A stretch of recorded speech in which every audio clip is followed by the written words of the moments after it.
tenía síndrome de Down. Y yo quería que aprendiera todo. Quería que aprendiera a escribir y hablar, y ciencia, por supuesto. Y él fue el que me enseñó a enseñar ciencia fácil. Entonces, mi mejor profesor de toda la vida fue mi hermano Miguel. Las cosas eran muy difíciles en la casa. Eran otros tiempos. Las niñas se dedicaban al hogar, y más si tenías hermanos chiquitos. Pero mi hermana y yo pensamos que teníamos que estudiar, que era nuestra salida en la vida.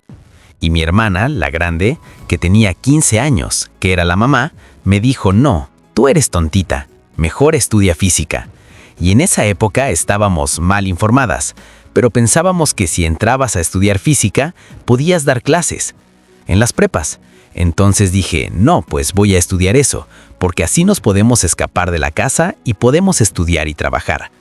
Y en esa época la física no me gustaba. Ahora pienso que es la manera extraordinaria, lógica, interesante, fantástica de entender a la naturaleza. Pero en ese momento, pues yo decía: la física, qué horror. Aprenderse en memoria las ecuaciones, en fin, como se enseña la ciencia. Horrible, ¿no? Pero ya llegando a la Facultad de Ciencias, había un anuncio equivocado. Decía: carrera de astrónomo. Y yo dije: ya, estaba mal. Para hacer carrera de astrónomo hay que hacer un posgrado. Pero ese semestre solo tomé 2 materias optativas, una en la mañana y otra en la noche, para poder trabajar. En el día era yo intérprete simultánea. Una vez fui a una prepa a pedir trabajo y me dijeron que no. Yo creo que hasta la fecha se arrepienten. Y entonces, bueno, pues finalmente llegó el movimiento estudiantil del 68, era la época del amor y la paz, los hippies. Y entonces, pues me fui de mi casa. Y yo dije: no, yo voy a estudiar y voy a ser científica. Bueno, pues aquí estoy ahora. Esas 2 materias que tomé en la Facultad de Ciencias, con Manuel Peinbert, que es uno de los grandes científicos mexicanos, y con Eduardo Schmitter, que después se fue a catequizar al África. Su clase en la noche, éramos 3 alumnos. Era la prehistoria de la física. Éramos pocos estudiantes. Y tenía tarántulas vivas en la oficina, sueltas. Entonces estábamos tomando clase y pasaba la nena. Así se llamaba una. Así, por el techo. Y bueno, pretendíamos que estábamos buscando a las estrellas, pero en realidad era el pánico de la nena. Eduardo sigue en África, en un lugar muy pobre.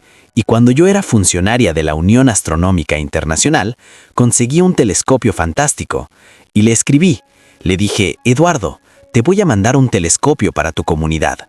Me dijo: no, pues no puedo, porque si alguien ve que llegan cajas, se las van a robar.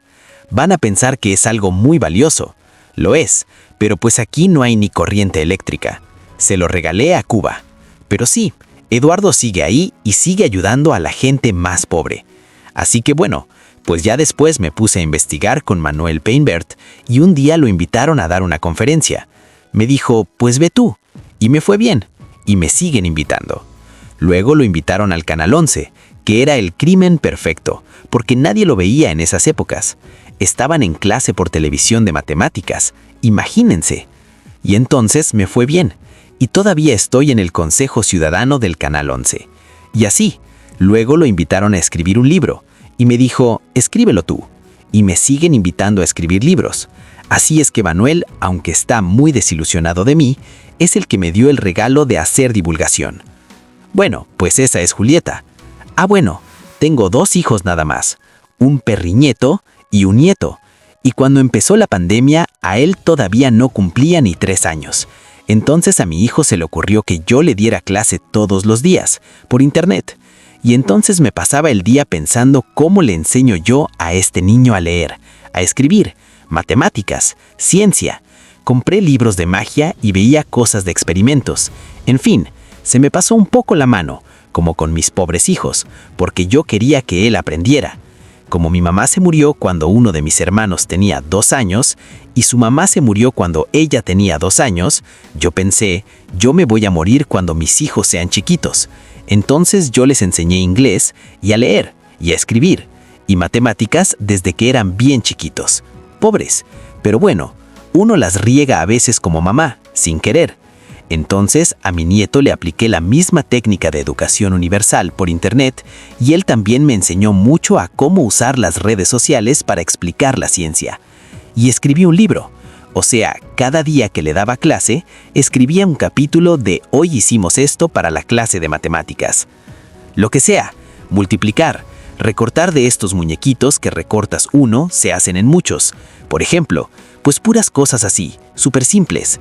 Crecimiento exponencial. Bueno, es un barco de papel, con una hoja, con media hoja, de un cuarto de hoja, un octavo de hoja. Entonces estaban 2 barquitos cada vez más chiquitos. Y así, entonces pues le enseñé muchas cosas. Hace poco en la escuela le pidieron, tiene 7 años, les dijeron a todos los niñitos que tenían que llevar 100 cosas y explicar 100 cosas. Y alguien llevó 100 clips, y alguien llevó 100 dulces, y así. Y llegó mi nieto y dijo, aquí están. Y no había nada. Entonces el maestro dijo, ¿pero dónde están tus cosas? O sea, aquí hay átomos. Se me pasó la mano. Hola Julieta, ¿qué tal? Mi nombre es Brenda, y me gustaría preguntarte, para ti, ¿qué es la ciencia? ¿Y por qué consideras que es tan importante su divulgación? Gracias por tu pregunta, Brenda.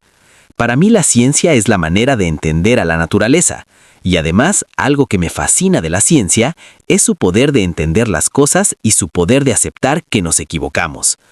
Algo que me fascina de la ciencia es su capacidad de reconocer que no tiene la verdad, y por eso quiero que me traigan esa bolsita, y que pasen. Pasa tú, Brenda, y pasen ustedes 2. Vengan, los 3. Pasen, suban. No les va a pasar nada, no se los va a comer un dragón. A ver, tú ponte aquí, tienes que estar muy cerquita de mí. Y tú aquí, que se me vea la cara aquí entre las 2. Y tú aquí, para que te dé la luz. ¿Se ven los 3? ¿Sí? ¿Sí? Ok, entonces van a cerrar los ojitos y yo les voy a dar una cosita. Ponen las manos en la espalda. Entonces yo les voy a dar a cada quien una cosa. La pueden tocar, no la pueden ver. Pueden abrir los ojos, pero no vean la cosa. Entonces aquí yo me voy a asomar entre ellas. Tienen que decir qué es, para qué sirve, de qué color es, a qué huele, para qué lo van a usar. Pues bueno, lo que pregunta la ciencia, ¿no? Queremos saber. Entonces vamos a ver. ¿Tú qué tienes ahí? Yo voy a responder lo que ella diga para que se escuche. Una esponja. ¿Qué? Una esponja. Una esponja. Muy bien. ¿De qué color? Blanca. Una esponja blanca. Perfecto. ¿Y tú qué tienes? Unos plumones. Unos plumones. Perfecto. ¿Color, sabor, olor? De diferentes colores. De diferentes colores, plumones de diferentes colores. ¿Y tú qué tienes? Como unas letras. Unas letras. Muy bien. Algo de plástico. Algunas letras de plástico. Ella lo que tiene es una cosa para sostener la cerveza para que no se escurra en los partidos de fútbol. Tú lo que tienes son unos borradores de avión. Sí, son de color. Y tú lo que tienes son unos clips de avión. Fallaron, ¿verdad?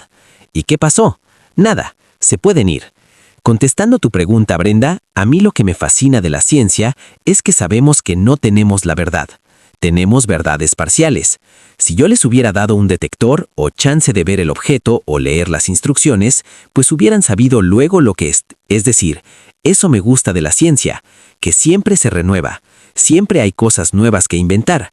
Y a diferencia de la vida diaria, que te critican y te sientes fatal, en la ciencia es al revés. Si te equivocas, pues avanzas. Si vas a un congreso y te dicen que está mal, en lugar de sentarte a llorar en la noche, bueno, lo haces, pero finges que no. Te permite avanzar. La ciencia se evalúa todo el tiempo. Nuestros alumnos, nuestros colegas, cuando mandas un artículo a revisión, en fin, en los congresos, las universidades te evalúan, el CONACYT te evalúa, pero eso le da fortaleza a la ciencia. Entonces, a mí lo que me fascina de la ciencia es su libertad y su diversidad.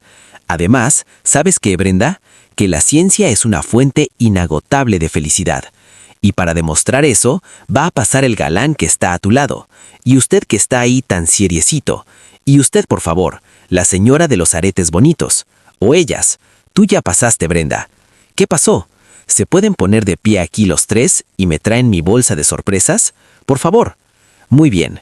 Bueno, entonces, ¿por qué hacer ciencia? Bueno, porque todos buscamos la felicidad, ¿verdad? Todos. ¿Qué características tiene la felicidad? Pasa. Yo estoy feliz de estar aquí, y me aplauden y todo mundo me trata muy bien. Pero al rato, qué sé yo, hay un embotellamiento y ya no voy a mi casa, y se inunda el coche. Y bueno, ya pasó la felicidad, ¿verdad? A ti te consta qué pasa. Otra cosa que pasa es que la felicidad es relativa, depende con quién nos compare. Vamos a suponer que a ti te doy este chocolate, y dices, claro, se dio cuenta que soy lo máximo, pero ¿qué tal si a ti te doy 2 chocolates? Entonces tu nivel de felicidad ya bajó, ¿verdad? Prefirió al guapetón que a mí.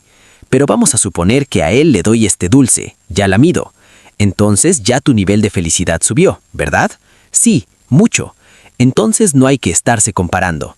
Gracias, gracias. ¿Qué produce felicidad? El prestigio. Yo me siento aquí súper duper, porque me invitaron con toda esta cantidad de personajes que me están cuidando para que no me saquen los mocos en pleno programa. Pero ¿saben qué?